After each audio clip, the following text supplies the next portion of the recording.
karena kita sudah tahu bahwa taun itu, penyakit itu di luar sana, alhamdulillah kalau di Aceh hari ini belum ada yang positif.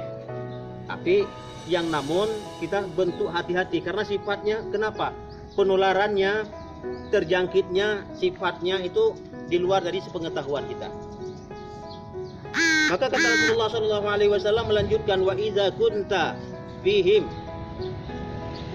fala takhruju minha.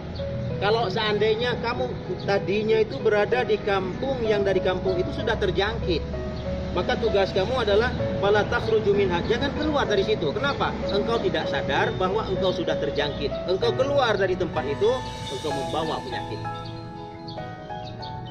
Itu adalah pelajaran daripada Rasulullah SAW.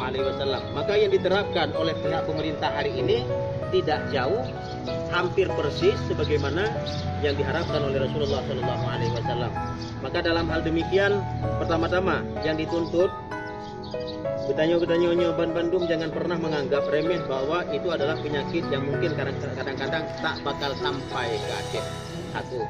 Kemudian yang kedua, pihak pemerintah diharapkan oleh beliau-beliau dengan seluruh instansinya supaya bahu-membahu untuk sama-sama saling menjaga. Maka alangkah baiknya Betanyo pun ikut berpartisipasi untuk mendukung program pemerintah, karena tidak lain demi kebaikan.